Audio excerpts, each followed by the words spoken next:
is hiring going to continue at this rate?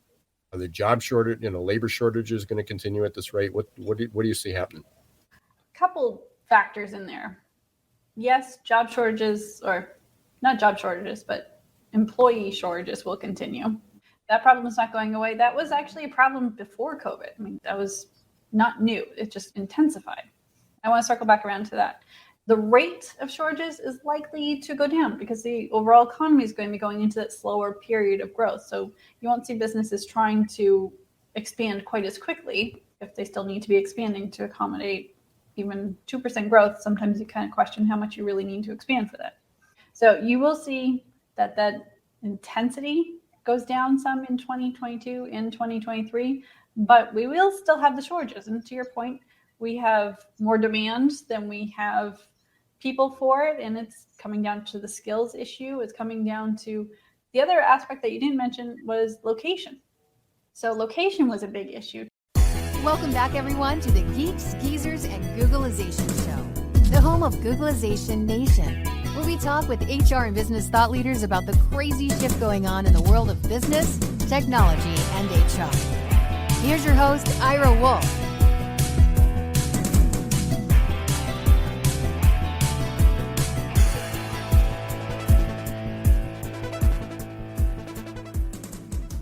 Hello there, Googlization Nation, and welcome back to another episode of Geeks, Geezers, and Googlization. I've got my co-host, Jason Cochran, with me. How you doing? Good to see you, partner. Doing great. Our holiday cheermeister, right? That's right. Still wearing the Christmas ornament lights. We'll do it for a couple more weeks to have fun. Can't believe that 2022 is almost here. No, that's for sure. And for anyone who is listening on the podcast after the show, you got to take a look at the YouTube channel just for a minute and see Jason's dress. So wearing his necklace of lights. So I appreciate the being in the spirit. And you're absolutely right. I don't know how we got here. December 4th, what is it? Whatever date it is. 15th, 2021. What year is it? It's Blur's Day. It's Blur's year, as we've been talking about. But yeah, incredible. I mean, it's hard to believe 12 months ago we were here talking about, couldn't wait to have that breakthrough. Vaccines were finally starting to come through. Places, states and businesses were starting to open up again. We were able to travel. Things seemed to be improving, and everybody couldn't wait to get to 2021 because we'd get back to normal. And here we are a year later. And as I like to say, we are living in the never normal. So there are some things that people went back to, but it's never the same. I had my last class last night for the master's class in organizational change, and we were supposed to have 3 in-persons, and we successfully had not one class that everybody was able to attend in person. Wow. Somebody was traveling, somebody was sick, somebody in their household had COVID, and, managing that hybrid. We're supposed to be in person, and then somebody shows up on Zoom. Somebody wasn't able to show up because of some other incidences. That's the world we live in. But ultimately, everybody's wondering what 2022 is going to be like. And some people are just hoping this is all behind us.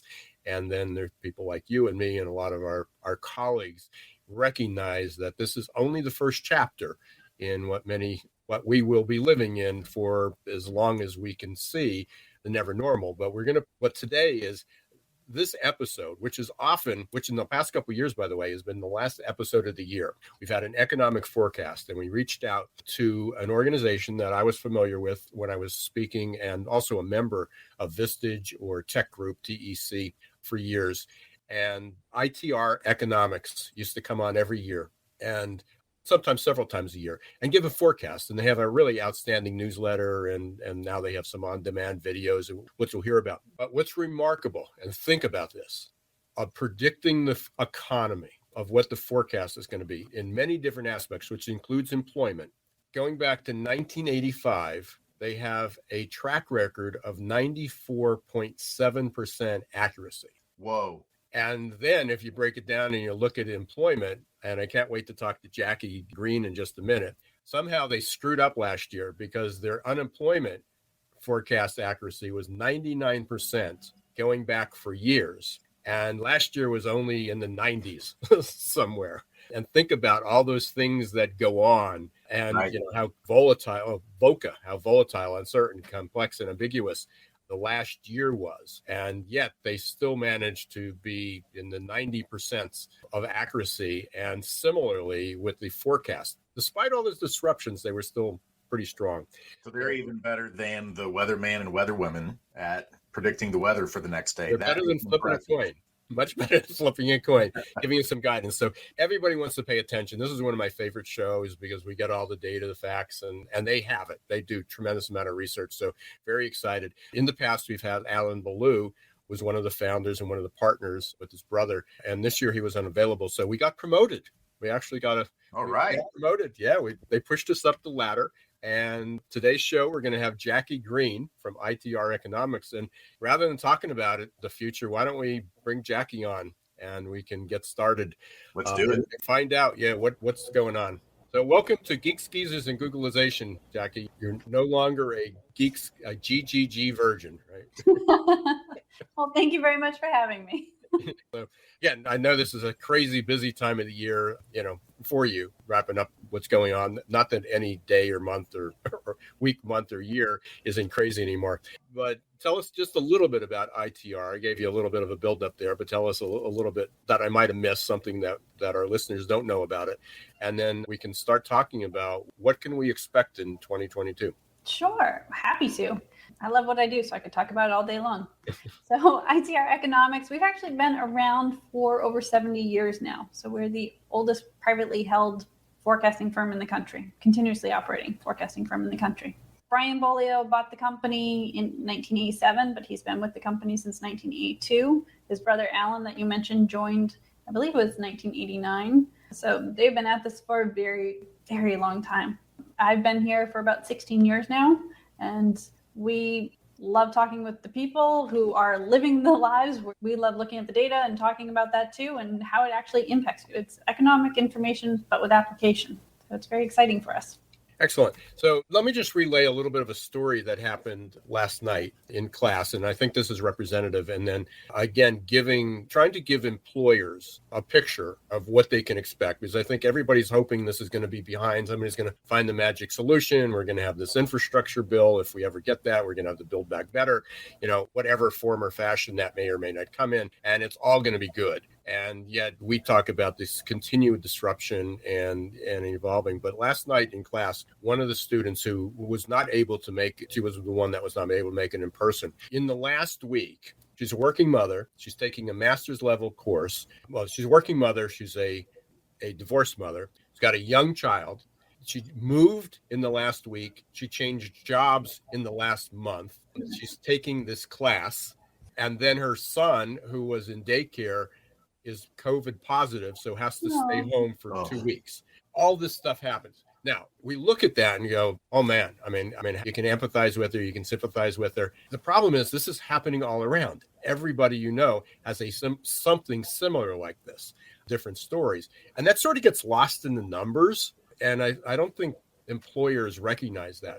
But before we dive into more stories like that and how this is relating it, let's go into what some of the trends you're seeing for 2022, because most of the forecasts are, we're going to have continued growth, and there's always an asterisk after that, depending on a lot of decisions, the election, terrorism, disruptions, climate change, all that stuff. What do you see when you take a more macro look at it, not going down into the weeds? What's 2022, 2023 look like for us as employers, as everyday people?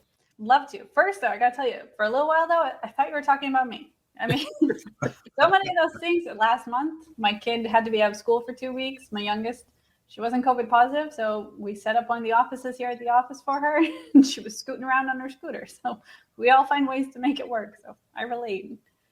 In terms of 22, 23, expect slowing growth. We've had this, for a very technical term here, gangbuster year of 2021 here. There's so much growth going on. Part of it was because we were coming off of weak periods in 2020 where the numbers look really good because of that reciprocal bounce of it. But a lot of it was real growth going on in the economy. But it's unsustainable at that sort of level. So we're going to see that level of growth tapering off in its rate of growth, but it will still be growth through 22 and 23, just a slowing rate of growth, which From some of the companies we've talked to, there's been kind of a sigh of relief when we tell them that, because they're tired. They're struggling to keep up with this high level of demand, that there's this little bit of, phew, oh, thank goodness. Which sounds kind of crazy in some ways, because normally you're looking to just keep going and going, but it will be growth. That's the big thing. There will be some potential for a little mild pullback in a few select industries, but overall you're going to be expecting that growth throughout 23.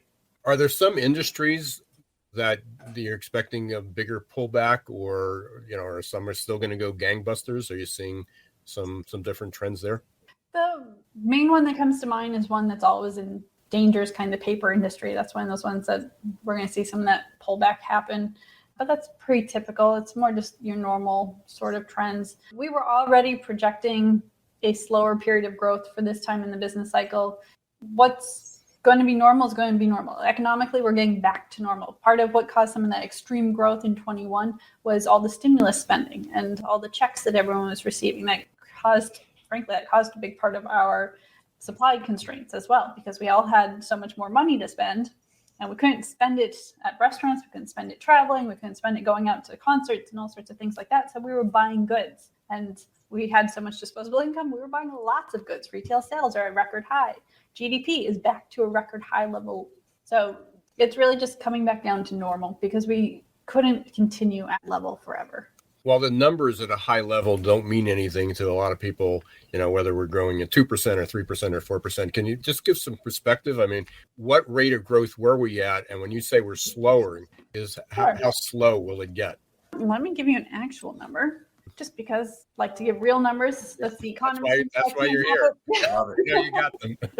We're expecting 21 to end around 5.3%. And that's industrial production in the US. It's more apples to apples for a lot of people in the industrial space and looking at the GDP numbers. That's what we talk to a lot. For 22, it's going to be about 2.8% growth. So it's a noticeable slower rate of growth, but still better than contraction. And then in 23, it's going to be about 1.6% growth. So it's still growing. Still growth. And that's pretty important piece to be paying attention to.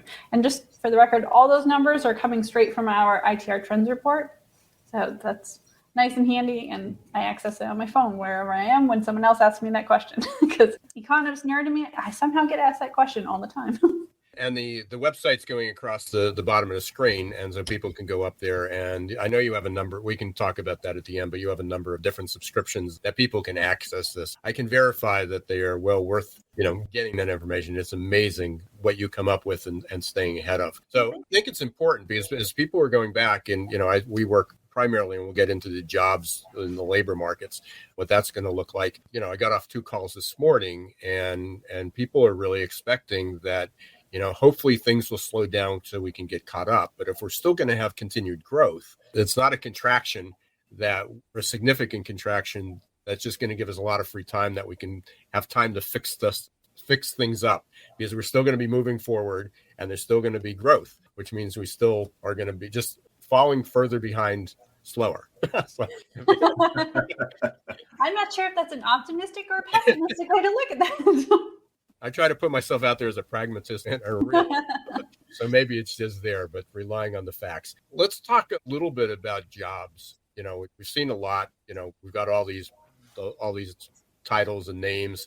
So we've been struggling with labor shortages for years, which is super complicated when you get down to it, why we have shortages, and it goes anywhere. Well, and there's enough people on the planet, or enough people within our boundaries to do all the jobs, but a lot of them aren't prepared. They don't have the skills. They don't have the child care. They don't have the health care. There's a million reasons why people can't get back to work or do the jobs that are available. So talk a little bit about that. But then we also have the demand for jobs. So there's a lot going on, obviously, with employment. I think it's remarkable. I knew you guys had a good forecast record, and I looked your trends, and it looked like through 2018, 2019, you were hitting 99% accurate at your employment trends. Last year, you slouched. I know. Down to like 96% or 95%. I don't remember what the exact number was, but yeah, that's just remarkable. Because Thank you. On a macro level, I have a tough time keeping up with it to get down to a precision like that. So let's talk about, is hiring going to continue at this rate? Are the job shortage, labor shortages going to continue at this rate? What do you see happening? Couple factors in there. Yes, job shortages, or not job shortages, but employee shortages will continue. That problem is not going away. That was actually a problem before COVID. I mean, that was not new. It just intensified. I want to circle back around to that. The rate of shortages is likely to go down because the overall economy is going to be going into that slower period of growth. So you won't see businesses trying to expand quite as quickly if they still need to be expanding to accommodate even 2% growth. Sometimes you kind of question how much you really need to expand for that. So you will see that intensity goes down some in 2022 and 2023, but we will still have the shortages. And to your point, we have more demand than we have people for it, and it's coming down to the skills issue. It's coming down to the other aspect that you didn't mention was location. So location was a big issue too. Is we have our offices here in New Hampshire, and we were looking to hire more and more economists, but there weren't. At one point, I was convinced we had scooped up every economist in the state, frankly. But we have since been able to grow beyond that. And I think that leads into actually part of why we've seen such mass resignations and turnover in some places too, is because so many people went virtual and you were able to work remotely, you weren't limited by your location as much anymore. So it opened up that doorway to finding the talent you're looking for with the skills that you need, and them not having to be in your physical office all the time. That led to some of that, which is part of why we've seen some mass hiring too, is going, oh, I can hire this person while I need to hire this person because my business is growing. And then as you take someone else's employee, they have to go through that whole hiring process again. It's a big ripple effect. But the job openings numbers are still up at record levels in some industries. Manufacturing has record number of job openings. Wholesale trade is up near there. Lots of construction is up near record levels. I mean, it's just been massive amounts of job openings as we're trying to keep up with all the demand. Some of that manufacturing piece is because we are trying to manufacture more here in the US as we're trying to get around some of our supply chain issues. So it's a big jumbled up mess that's trying to be unrolled. It's one of those unintended consequences, just keeps going and going sort of things. And again, with the same kind of focus, are there certain industries? I mean, are we going to continue? What are you seeing like in some of the industries that were hardest hit? Hospitality, entertainment, travel, what's the forecast there? And then as well as like healthcare, because it seems that although healthcare has I've been involved with healthcare for years, but 20 years ago we were facing nursing shortages, but now not only is there not enough of trained people, but a lot of the people are just burnt out. And so those resignations look like they continue.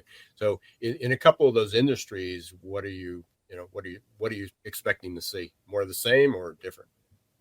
More of the same with the medical, definitely. Even pre-COVID, before this was an issue, that was one of those markets we were always expecting to be a place where we needed more bodies. If you look back to Brian and Ellen Bolio wrote the book Prosperity in the Age of Decline, I want to say it was about 6 years ago now, roughly sometime last decade. We wrote this book about the coming Great Depression we expect sometime around the 2030 time period. And one of the things that they were recommending is if you have children, recommend they go into nursing because we're going to need more and more people in that field. And that was 6 years before COVID was even a thing. So now you're adding in all the burnouts and the high demand there. It's going to be a long-term problem. And we have an aging demographic trend that's going to be putting more and more strain on that. So I expect that's going to be a long-term, at least through the next decade issue. Jackie, there's some things I think that also not only are affecting Wall Street, but they're affecting Main Street too. And two of those I'm hearing just from a lot of my friends, they're bringing up inflation and they're bringing up interest rates. Are there any data or predictions you have around inflation and interest rates for 2022 and how that might be different than this year? Sure. Short answer, expected to go up.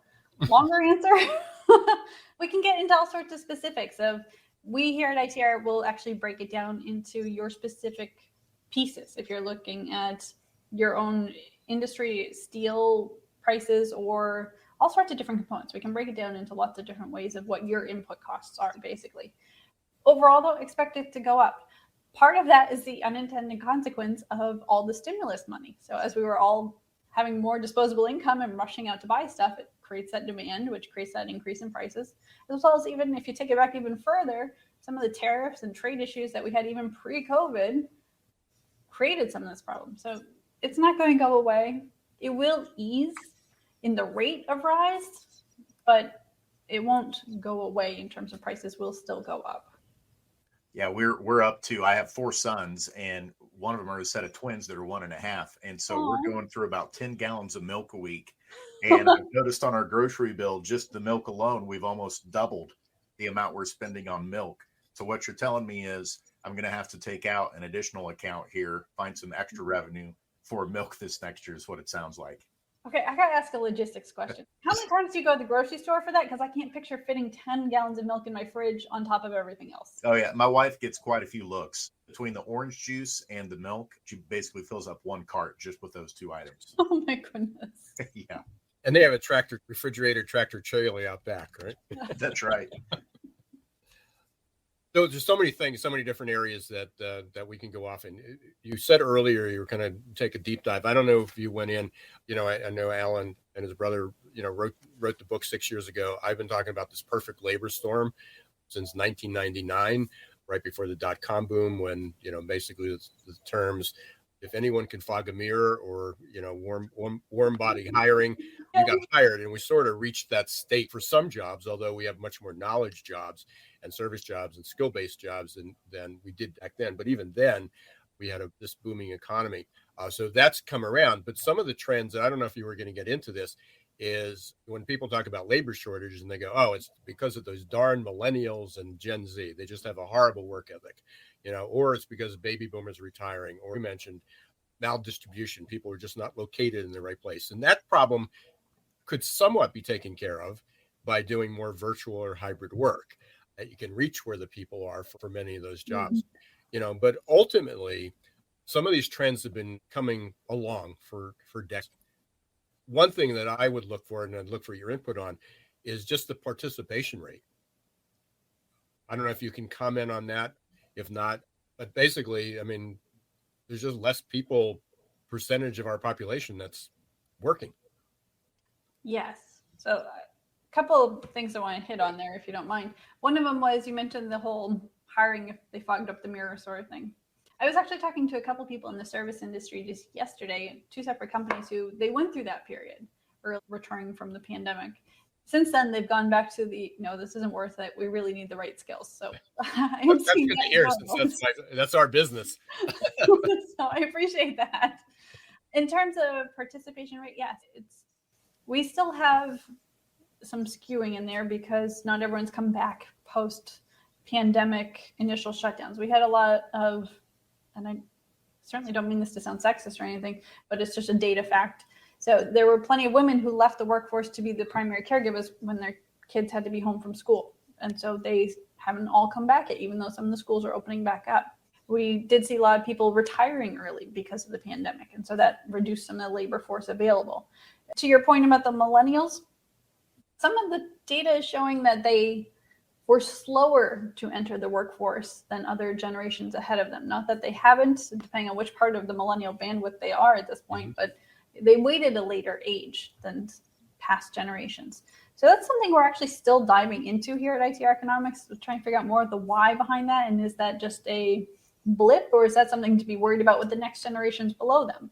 That's an ongoing research project we have that we're planning on actually releasing more information about come 2022. The other aspect of it is also looking at those same utilization trends is the manufacturing industry. Those people working in those fields are generally getting older each year. The median age is getting older that year, and that there's not a lot of younger generations entering that segment. So that's going to be an ongoing issue. And to alleviate some of that burden, one of the things we've been recommending to a lot of our clients is increase your automation, increase your AI. I know it's easier said than done, but it really does come into a long-term plan. And that's partially because we talked about inflation earlier, and wage inflation is a big piece of that too. So being able to automate with a machine is going to reduce your cost long-term, as well as not having to worry about finding those bodies that don't seem to necessarily want to be in a factory the same way they used to. I'm glad you bring up the AI and the automation piece there, Jackie, because being in the technology space, a lot of times we hear folks that are weary of it, or, they're scared of technology, and they immediately think technology is going to take our jobs. When actually the reality is no, technology is not going to take your jobs. The person who can work with the technology and understands it would potentially be the person who could take your job. And so it's more an issue of upskilling or reskilling to understand how to work, in symbiosis with a lot of those new automation pieces, Yes. as opposed to taking away their jobs. And that's what I was going to ask. Is that how you see it too? It sounds like you agree. Oh, 100%. The econ side of me says that's creative destruction 101. We bring on new things. It creates new roles, new options. It does eliminate the inefficient things and just create those new opportunities. And speaking of the technology, and I know people have, complained about Zoom fatigue, can't wait to get back to the office, all this technology, kids, people on their phones all day long. And obviously there are some ill effects of that. But the premise that I've raised, and again, you have maybe some data to this, if not, you have an opinion about it, hopefully. If we rolled the clock back, if this was 2010, you were only 6 years into working with ITR Economics, you were evaluating the economy, and we had the pandemic. Wouldn't have had Zoom at that place, because Zoom, one is we wouldn't have the bandwidth. There were startups, and I interviewed a few people back then, another podcast that had startups with was really very similar to Zoom. They could have been Zoom had it been a different time, but we didn't have the bandwidth. I mean, we're still operating on 3G dial up. We didn't have the bandwidth to be able to do that. Technology saved us in two major ways. That what would the economy have been like if people still had to go back to work because they couldn't work remote or virtual? They either would have been laid off, or we would have had a lot more hospitalizations and deaths than we had. And the other thing is we wouldn't have had a vaccine, whether you're pro or con, wouldn't have existed, because that was done through technology. And it wasn't a 10-year plan to get it done. It was a few months. Am I on the right track with that? And, and again, is that going to be our savior the next time around with technology? Because there will be, whether it's another pandemic or terrorist attack or whatever, we're going to have more disruptions. I think you're on the right track. I was trying to think through what life in 2010 was like, frankly. I was trying to picture my office back then. We're in the midst of a recession. Yeah, this is how much of an econ nerd I am. Instead of picturing my life at that point, I pictured where on the chart we were. It was pretty ugly. It was. Anyways, I think you're right. I think that it would have been a very difficult time. Technology was a huge savior. We would have found a way, and this might sound too rah-rah-ish, but one of the things I love about our country is that we find a way to make things work. We're creative people. It's one of the benefits of being in business in the United States. We have a lot of creativity that just keeps going and finds a way to make it happen. So what I was going through my head was going, okay, we didn't have Zoom. We did have conference calling. So the pictures make a big difference, but we would have still been able to at least limp by for a lot of things, I think. We at least were had the ability to work remote if we needed to. I hated it even back then, but we were doing it some days back then. So we would have found a way to at least get us by, but I think it probably would have pushed us all back into the office a lot sooner. I think about the kids who are going to school. They're in school because it's the better way to learn, but they're all wearing masks. So I think more of us would be just in the office wearing masks nonstop. But I do think we probably would have found a way. But I also agree that technology is going to be one of those big things that keeps us moving forward and keeps us helping us through any other obstacles that come our way. It keeps getting better and better. And I'm a big fan of technology, despite what my children think every time I pick up the remote for the TV.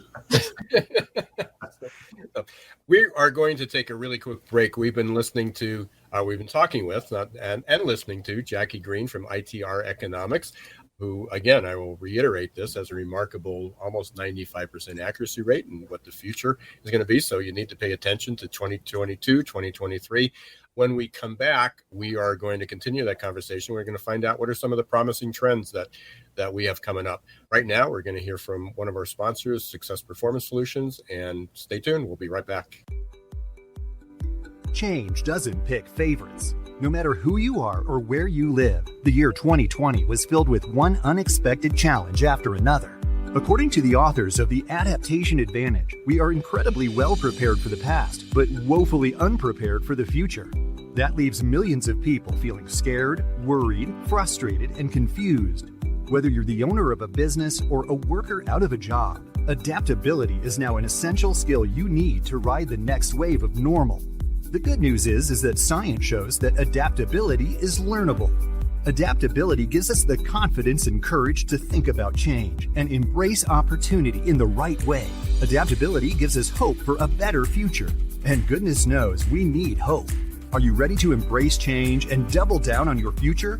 Contact Success Performance Solutions today to schedule a consultation about how you can reimagine your team's future, how you can begin to think about opportunity the right way.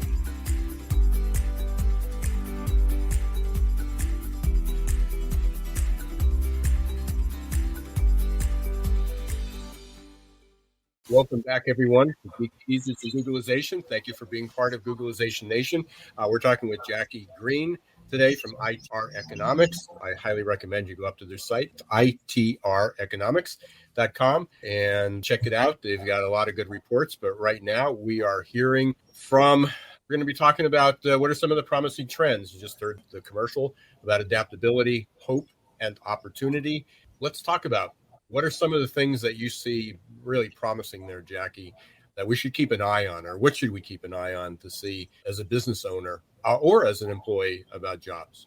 Well, I hate that you put the word promising in there. I feel like it backed me into a corner a little bit there. we can back that out. The trends you should be watching are, I always revert first and foremost to leading indicators, right? There's a whole collection of indicators that give you that first glance at what's coming up for the economy and generally for your business 9 to 12 months in advance. So we have a whole collection, and I don't mean this to sound as a shameless plug. I'm just trying to help you find a starting point. It's the ITR Trends Report, and even our own ITR leading indicators, one that I use a lot, and it's been very predictive for the overall macroeconomy and many businesses I work with. So that's where, if you're looking to figure out your business, find your leading indicators first and foremost. Some promising trends, though. I know everyone thinks the infrastructure bill, first and foremost, that's going to be going and hitting home for everyone. But I want to rein in some of the enthusiasm. And I don't mean to be a wet blanket. I'm just trying to be realistic about what I see from the data. So I'm glad you're doing it, because that was one of my questions. I'm a forecaster. What can I say? I saw that one coming. With the infrastructure bill, everyone's expecting this big leap forward, this big surge, but it takes time, right? I mean, it takes time. Even shovel-ready projects take months to actually be put into place and actually happen. And even then, the infrastructure bill that's been passed really is focusing on segments of construction in the economy, not a wide blanket. So it's primarily focused on transportation and utilities. So those sectors will see some benefit, but it takes that time. And remember that that money is spread out over an 8-year time period. So it's not that it all hits in 1 year. So it's some mild upward risk to our overall forecasts in 23-ish, but overall it's more something we're going to see hitting in bigger picture in the later years.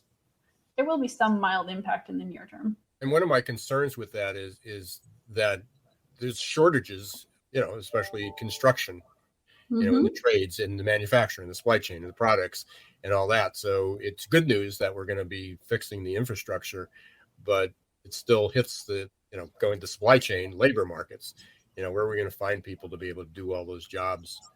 And if you've taken them from one place, if it's not a net zero game, or it is a net zero game. I mean, we're taking from one industry or we're tracking from one region, then the other suffers a bit. And that feeds into some of that inflation outlook too. And you think about the materials used to put those projects into place, not just the human capital, but actual physical materials. Those aren't now available for another place. So we're going to see that pricing going up, and that's that bigger inflation picture. Yeah, I just saw in the class last night, little things that just pop into your head. I just saw where helium, the shortage of helium, and it was even exacerbating the shortage of semiconductors. And I'm looking at the 6 helium balloons that they brought in for one of the students' birthdays. So, feeding that shortage that we go there. There's a question that Jason and us strategically looking at next year, and we're going to make a big theme of this because it seems to be popular and we missed it. But we asked a lot of people of, what questions should we be asking? And I'll throw that out to you as if you're a business owner, what questions should they be asking that they're not right now? But they're not. Yeah. What are people missing? Yeah. Well, because what immediately jumped to my mind was what question should they be asking? The first question I would be asking is, I know there's that pull on the labor, that there's the turnover risk. So is my culture one that's going to keep people here? Someone else can always come in and offer money, but is my culture, are my other benefits what's going to be enough to keep the people I want here? So that's what immediately came to mind, but I don't know if that's what people aren't asking. That's just... Well, you got to put importance. And now we heard it from an expert, an economic expert. They hear it from HR people all the time and organizational people, but they heard it from economists. I think I just lost my wings. that it's important. So that's a good thing. Because if you start getting emails and inquiries from SHRM and some of these agencies wanting you to keynote Jackie, just remember what I started right here. Will do. Is there anything let's rephrase that. Is there anything that you wish employers would ask that they're not right now? I wish that they were thinking about how they can really move through the next couple of years. This isn't just a short-term thing. This is really thinking the long-term. How am I going to make this doable in the long term? To me, and I keep going back to the human capital, and I swear it's not playing to any particular reasoning. This is really one of the things on my mind a lot is you make investments in your machinery, you make investments in your people the same sort of way, making sure that their skills are trained up. But that's why you also have to have that culture in place so that they don't walk out the door once you've trained them up on the skills you need. Part of that labor shortage is really tying in with a good source. Just like you would have a vendor for a component, you got to find good training grounds and good places you can partner with to get skilled labor in there and invest in your own training process so that you get the skills you need while getting in the labor that you need also. You're hiring for attitude at that point and not necessarily a skill set. So if you're willing to take that on, I think you'll be in a better position. I think I was supposed to phrase that as a question there, Alex, but yeah, no worries. You did a great job and putting you on the spot there. I know you have another commitment and we're kind of getting toward the end of the show. Any final comments or thoughts? Actually, I have one before that, and then you can get that in there. You talked about slower growth, a little bit slower, but still growth through 2023. Are you going beyond that? We are. In general, yes, we are. Overall, you're going to see growth going through for the overall macroeconomy into 2025. Get more specific, it's going to pick up again after 2023, but overall growth into that period before the next noticeable recession comes. And that's recession, not depression. I'm very careful with that wording because if you've been following ITR Economics, you also know we are talking about another depression scenario towards the end of this decade into the next decade. There's a distinct difference when I say recession this decade. So we're going to get a little bit of a breather, 2023 to 2024, but then it's going to rebound again. It's going back up a little bit. So get some more growth. Enjoy it. So if you think you're still in the heat of it, it's just a lull. It's that center of the hurricane, right? The eye of the hurricane. So, and that's for Jason living in the Hurricane Alley. Oh, that's right. And Tornado Alley. Jackie, really appreciate it. I know this is an incredibly busy time of the year for you. We're probably all the time. Wish you a happy holiday, happy New Year. It's great to meet. Thanks for sharing your advice and your wisdom. I highly recommend people go up to ITR Economics, learn more. If they need to reach out to you, Jackie, what's the best way? My email is jackie@itreconomics.com, or actually, frankly, reaching out to anyone in the company. And I say that in the sense that our fantastic consultants all around, whether they're economic consultants or the business consultants, helping you find the answers you need and the resource you need. Everyone here is happy to help. So really, anyone at ITR Economics is going to be great. Just going onto our website, there's a live chat that they will be your best, fastest resource most of the time too. Yeah. And you got your on-demand series and many other things up there. So I urge people to go up and take a look and follow them and connect with you and reach out to Jackie or anybody on their team. Jackie, I do hope you successfully filled big shoes. Would love to have you back at some point. Hopefully you'll come back. In the past, this year, just for craziness, it didn't happen. But we usually like to get a mid-year report and end of the year and become a mainstay here. So hopefully that'll continue. But again, wish you well. Thank you for being here. Thanks for your advice and thanks for what you do. My pleasure. Thank you so much for having me. I really enjoyed it, and I look forward to talking with you guys again soon. It was fun. Thank you. Thanks, Jackie. Happy Thank you. holidays. Stay Thank safe. you. Happy holidays. Bye. Time flies by, Jason. But so everything we've been talking about for people, when does it get back to normal? We're going to be living in that never normal for a while. May think you're going to catch your breath, but then it's going to, as I said, it's the eye of the storm. You're just in the middle of that moving forward. You use the term, and I think it's a theme we've had with several of the guests these last few months. You've used the term addicted to certainty. And boy, oh boy, does it seem like we have been hit right between the eyes in realizing we have been addicted to certainty for quite some time. And just like you said, here we are almost 2 years into the pandemic here in just a few months. And most of us probably thought, once the vaccines are here, we'll be back to the certainty that we used to cling to. And it's becoming abundantly clear, no, that's not the case, that there's still going to be VUCA. And this is why the adaptability that you coach and teach and we talk about every week is so important. It's a life skill, truly a life skill, the adaptability that we all have got to have, not only to succeed in being able to work and be productive, but also to be the best we can at home as well.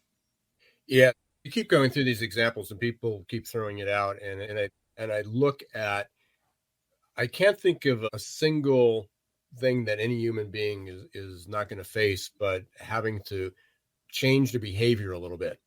And that's adaptability.